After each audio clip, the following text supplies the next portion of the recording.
The film critic Armond White has been accused of contrarianism and trolling more often than any other modern film critic, and there's at least some justification for this. When you look at the universally loved films that he's disliked, and vice versa, it seems he's being disingenuous just for attention. He's just about always the guy to come around and spoil everyone's happy times, like how he was the first person to give rotten reviews to Get Out and Toy Story 3, breaking their perfect score ratings. Oh, the humanity. But I'd argue that he isn't merely a troll, that he is genuine about his criticism. You can cherry pick all the contrarian scores he's given, but it seems just as easy to cherry pick even more films that he's reacted to in accordance with most other critics. And he's ended up being not so happy with being labelled a contrarian. He even finds the term offensive. He's put in a bit of effort trying to distance himself from this word, especially when even Roger Ebert claimed the same. Armond not only refuted, but then criticized him, saying Ebert engages in enthusiasm, not criticism. You know, I do think it is fair to say that Roger Ebert destroyed film criticism. He became an example of what a film critic does for too many people. And what he did simply was not criticism, it was simply blather. It was kind of purposely dishonest enthusiasm for film's product, not real criticism at all. What differentiates Armond from the other critics is his worldview and how it shapes the movies he watches. He regularly opposes nihilism and cynicism in movie making, believing that humanism is better for life and art. Negative points of view, or negative perspectives on life, on the world, seem smart to you as a young person. As you get older, I think if you mature, you start to understand that life is complicated and that the difficult things in life must be responded to in a healthy way, in a way that will improve things, in a way that makes life bearable and possibly better. And in that sense, nihilism loses its fascination. This may explain one of his most controversial hot takes. He loves these films, but dislikes these films, and the reasons do center around nihilism and humanism.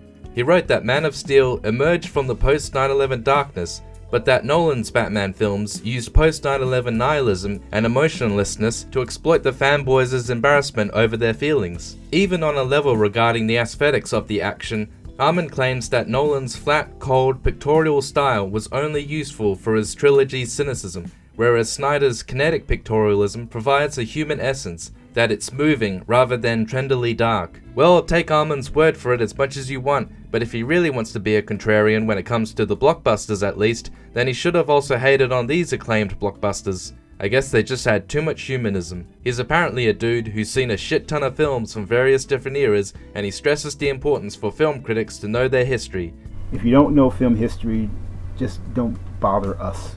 Taking a look at his top 10 all-time faves, there's nothing too controversial here, just about all of these are highly regarded films, ranging from silent cinema to the 70s. He seems to be a fan of older movies as opposed to new ones. There were always great movies in the 20s and 30s, 40s, 50s, but in the 60s, I think the art form reached its peak.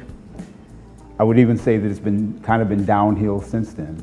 He's also claimed that there's been a divisive rift in films since 2004, where they now have a symbiotic relationship with critics pertaining to an increase in cynicism as well as political and class biases. When he's rubbishing a recent film, he can open up a well of recommendations, such as these older race comedies in his review of Get Out, along with, these classics. Just like everything else, this all boils down to identity politics, or politricks as he calls it, as he's certainly opposed to it. Whether you're a gay filmmaker, whether you're a straight filmmaker, whether you're a woman, whether you're black, whether you're Indonesian, whether you're Sri Lankan, you're still doing the same thing. You're trying to manifest your vision. You're trying to make a good work of art. The object is to make a work of art, and that hasn't changed. What has changed is the media attitude, the popular attitude towards it, and that's often questionable. People like to think that just because something new that it's good, not necessarily, I don't think.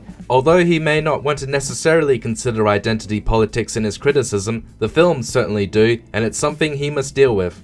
We've just come out of a period, I think you could almost call it a revolutionary period, the past 8 years, where certain ideologies were in power. And certain ideologies were forcing ideas upon the public and doing so without any resistance, if I can use that word again. And after that 8-year period ended with the election in 2016, ideological popular culture from Hollywood has become even more shallow and even more zealous and even more pernicious in a way.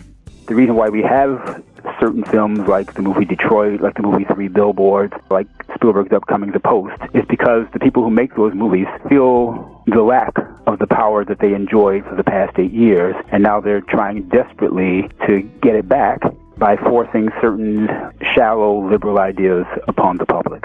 He's one of the very few gay or black film critics, but he's also one of the very few conservative film critics, so being a minority for the third time in his profession is especially going to make him stand out, particularly since political views will inform his values and temperaments more than his race or sexual orientation. For the reasons that some people find him disingenuous, other people find him very genuine, and he is attracting more of a fan base, which wouldn't be so feasible if he were just a contrarian troll.